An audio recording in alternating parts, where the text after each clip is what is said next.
안녕하세요. 마경환입니다. 이번 시간에는 제가 매일 아침에 올리고 있는 유튜브 커뮤니티 글들에 대한 좀 상세한 설명을 드리는 시간을 가지도록 하겠습니다. 자, 첫 번째 슬라이드는 어떤 내용이냐면은 앞으로 연준금리가 앞으로 더 올라갈지, 그리고 또 동결되면 언제까지 동결되고 언제 또 금리 인하를 할지 뭐 이런 걸 힌트를 알 수 있는 내용이고요.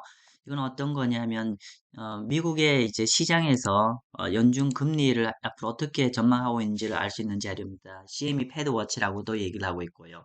자, 보면은 일단은 이제 현재 시장에서 보는 건 현재 5.25에서 5.5까지인데요. 여기에서 추가적인 금리 인상을 하지 않는 걸로 지금 시장은 예상을 하고 있어요. 그러니까 보면은 추가적인 금리 인상을 보실 확률이 거의 0%대죠. 그래서 이 금리 선물 자료만 본다고 하면은 이미 연준이 금리 인상이 끝났다라고 볼 수가 있을 것 같고요. 그리고 금리 인하는 언제부터 지금 생각을 하고 있냐면은 보시면 이렇게 돼 있죠. 금리 인하 시점이 빠르면 내년 5월부터 금리를 인하할 거라고 보는 것 같습니다. 정리를 하면은 지금 연준 금리 선물에 반영되어 있는 거는 추가적인 금리 인상은 이제는 없다. 그리고 두 번째, 금리 인하를 빠르면 5월부터 할 것 같다. 그리고 세 번째로는 금리 인하를 한 번, 두 번, 세 번, 네 번 정도. 즉, 금리 인하를 하게 되면은 한 서너 번 정도 금리 인하를 할 수 있을 것 같다라고 정리를 할 수 있을 것 같습니다. 다시 한번 정리를 하면은 지금 금리 선물에 반영되어 있는 건 첫 번째, 금리 이제 더 이상 못 올린다. 금리 인상 못 한다. 가 첫 번째 메시지고, 두 번째, 금리 인하는 빠르면 5월 달부터 할 것 같다. 내년 5월 달부터 하고. 이거는 기존에 기존 금리 선물은 7월 달이었거든요. 이게 많이 좀 앞당겨졌다고 볼 수가 있을 것이고요. 세 번째는 그러면 내년에 몇 번 정도 연준금리 인하를 할 것 같니? 라고 했을 때 한 세 번 내지 네 번 정도 보는 것 같습니다. 아무튼 최근에 이제 노동 데이터 같은 것들이 약해지면서 내년에 전반적 연준금리 전망에 대해서 좀 더 인상을 추가적으로 못하고 또 인하되는 시점도 원래는 한 7, 8월 달로 봤는데 한 5월 달 시점 좀 당겨지는 것 같습니다. 자, 두 번째는 제가 이제 핌코라는 회사의 그 유튜브 내년도 전망 유튜브를 공유를 하면서 몇 가지 캡처를 했어요. 그래서 영문 유튜브라서 보시기 좀 힘드실 것 같아서 간단하게 있는 내용만 간단히 제가 스크린샷을 올렸는데 간단히 한번 공유를 해드리겠습니다. 참고로 핌코는 글로벌 운용사이고 현재 알리안츠 계열사고요. 이게 글로벌 채권 운용사 중에서는 제일 큰 회사입니다. 아무튼 한번 볼게요. 일단은 이제 내년도 핀코에서 글로벌 자산 배분 전략은 일단 주식은 한 중립 정도 보는 것 같고요.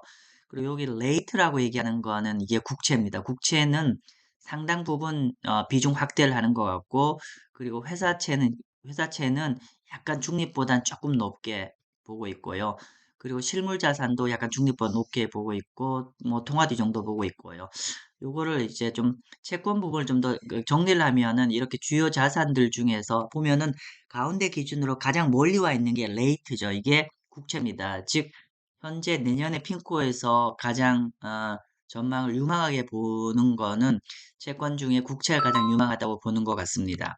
두 번째는 화면 좀 작네요. 보면은 아까 이제 회사채도 약간은 슬라이트하게 비중 확대를 했는데 뜯어보면 좀 자세히 보시면 좀 도움이 될 것 같아요. 여기서 말하는 거는 시큐리타이즈라는 거는 약간은 이제 유동화되어 있는 채권인데 신용 등급으로 얘기를 한다고 하면은 이게 가장 신용 등급이 높고 그 다음에 투자 적격 채권, 하이드 채권 이렇게 돼요. 그런데 지금 보면은 회사채 내에서도 이런 우량 채권, 특히나 이제 등급이 높은 이제 모기지 채권 같은 거를 그러니까 준정부채죠. 준정부채 같은 거를 가장 상대적으로 비중 확대를 하고 상대적으로 등급이 낮은 하이드 채권은 비중 축소를 갖고 있는 것 같아요. 그렇고요.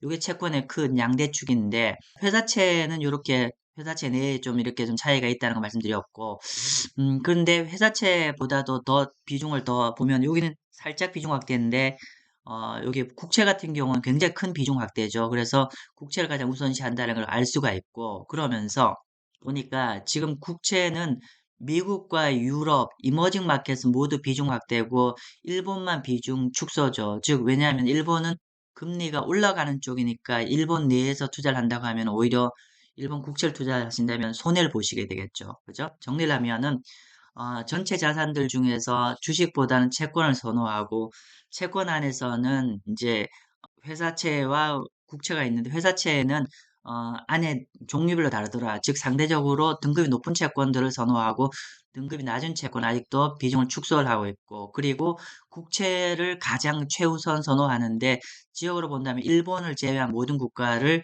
현재 추천을 하고 있더라라고 볼 수가 있을 것 같습니다.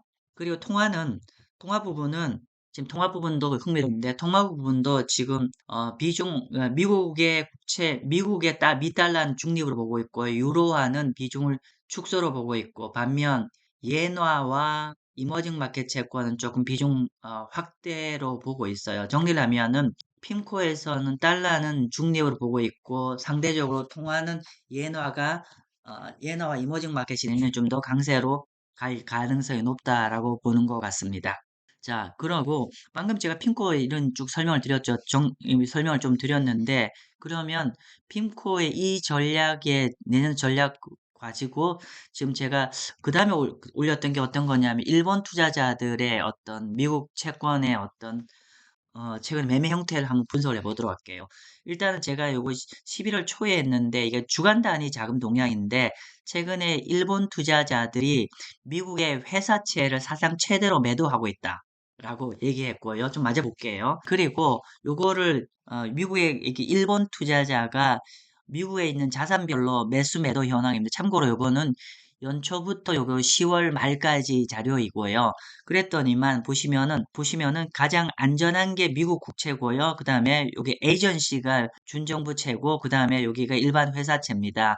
그런데 일본 투자자들의 행태가 국채는 상당히 많이 매수를 하는 반면 가장 많이 매수했고 그 다음에 에이전시 그 다음에 회사채예요. 즉 방금 핀코가 했던 전망과 꽤 유사하죠. 즉 상대적으로 우량한 미국 국채는 매수를 많이 하고 있고 그다음에 좀 두 번째로 하는 게 에이전시를 순매수하고 있고 국채를 많이 매수하는 게 상대적으로 내년에 경기를 전반적으로 둔화될 거라고 봐서 국채 매수하고 상대적으로 회사채는 매도를 하고 있다고 보여질 것 같고요. 그리고 일본 사람들이 미국의 주식은 많이 좀 매도를 하고 있습니다. 결론적으로는 뭐 많은 분들이 최근에 예나 강세 갈 거라고 우려를 해서 예나 강세로 가면은 미국의 국채를 많이 매도할 거라고 했는데 실제로 팩트는 그렇지 않았다라는 걸 확인할 수가 있죠. 금년 초부터 해서 금년 10월 말까지 무려 29빌리언 달러 정도를 순매수를 했어요. 그래서 설령 엔화가 강세로 간다고 하더라도 상대적으로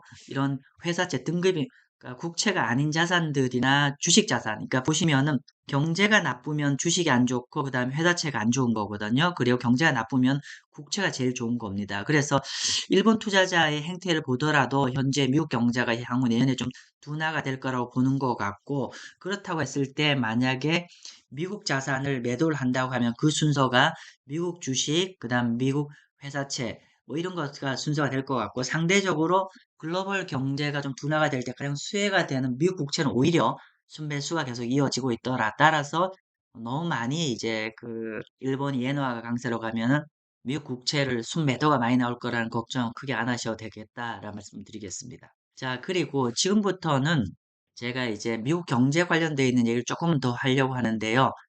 일단은 요거는 뭐냐면 최근에 이제 미국 경제 중에서 금리 인상에 따라서 가장 충격을 받는 것들이 아무래도 즉각적으로 이자율이 올라가는 이제 신용카드라든지 오토론, 그러니까 자동차 할부 금융에 가장 먼저 충격을 받을 것 같은데 일단 신용카드 대출부터 먼저 확인해 보도록 하겠습니다. 이것도 다 유튜브에 있는 내용입니다. 유튜브 커뮤니티 다 있는 내용입니다.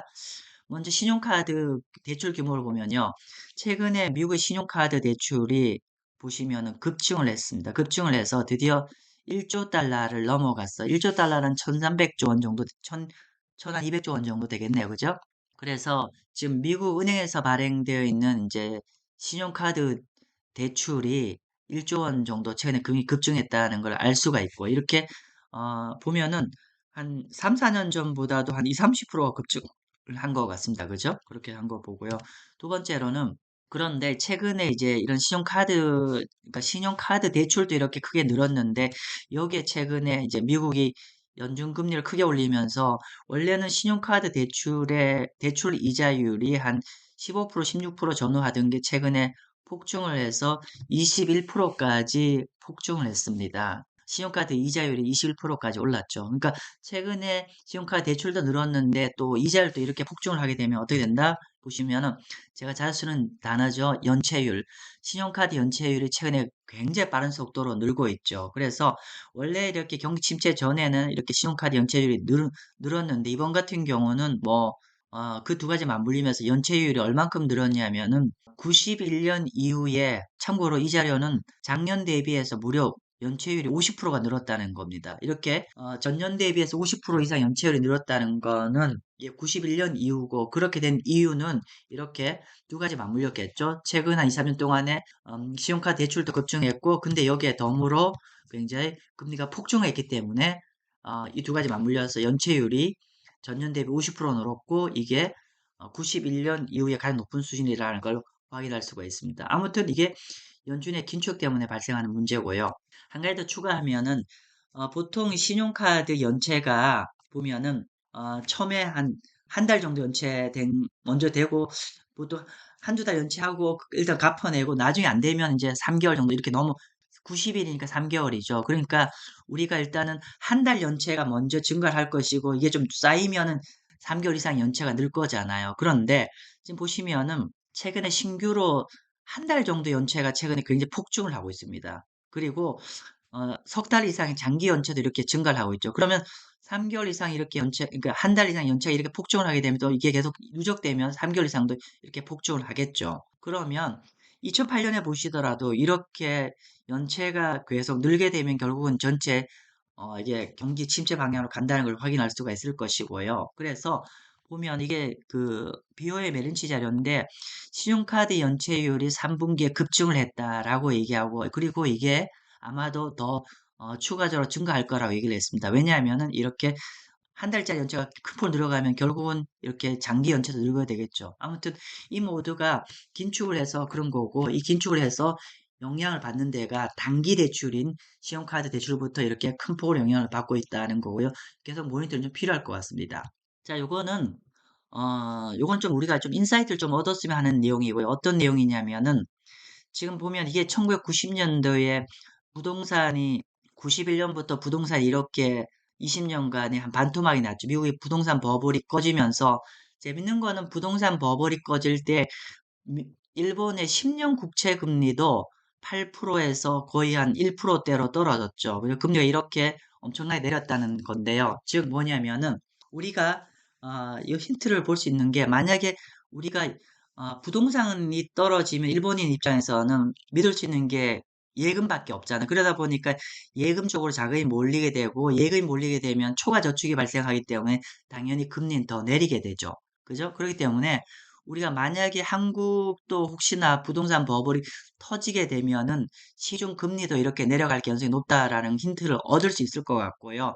근데 만약에 여러분이 앞으로 일본처럼 부동산 우리도 꺾일 것 같다라고 하면은 만약에 이 시점에 일본처럼 여기에 이 정점 근처에 만약 여러분이 일본 국채를 그러니까 일본이라고 가졌을 때 국채를 투자했으면 이 금리 내려갈 때 오히려 부동산은 굉장히 큰 폭으로 가격 하락하지만은 금리 내려가는 거에 따라서 국채를 만약에 여러분이 투자했다면 굉장히 큰 수익을 거뒀겠죠. 그래서 부동산 시장에 대한 부동산 시장에 만약에 답이 없다고 생각하시는 분들은 국채가 굉장히 좋은 대안이 될 거라는 게 일본의 부동산 버블 터지는 국면에서 일본 금리 이렇게 많이 내리더라. 그러면 결론적으로는 이렇게 판단하시는 분은 국채를 중장기로 투자를 하면은 굉장히 좋은 수익을 가져갈 수 있는 대안 역할을 했더라를 확인할 수 있을 것 같습니다. 굉장히 좋은 인사이트인 좋은 자료입니다. 자, 마지막으로는 여기가 내년도 인플레이션 전망, 글로벌 인플레이션 전망이고요. 지금 보시면은 여기가 속전의 자료고요. 요 속전을 무시할게요. 그냥 요 컨센서스는 투자은행들의 인플레이션 전망입니다. 그리고 요거는 IMF예요. 그래서 우리가 주로 많이 관심 있는 데 한번 볼게요. 먼저 미국 금년에 4.2인데 내년에 2.7로 보고 IMF는 2.8로 보네요. 많이 떨어질 거로 보고 있고요. 사우스코리아 한국도 3.5인데 2.3, 2.3으로 보네요. 그리고 브라질은 지금 현재 4.8인데 4.0 내지 4.5로 보네요. 즉 제가 주로 관심권에 보고 있는 한국, 미국, 브라질 모두 다 인플레이션은 금년보다 전반적으로 좀 잘 잡히는 걸로 안정적으로 보이는 것 같습니다. 그러면 결론적으로는 이런 국면에서 여러분은 뭘 하셔야 된다? 예, 채권하시면 이런 국면에 어떤 금리가, 그러니까 시중 금리, 인플레이션이 잡히는 국면과 혹시나 앞 슬라이드 있지만 이렇게 부동산이 혹여나 좀 우리가 가격이 빠질 거를 판단하시는 분들 입장에서는 국채, 채권 굉장히 좋은 투자 대안이 될 것 같습니다. 네, 오늘 여기서 마치겠습니다. 감사합니다.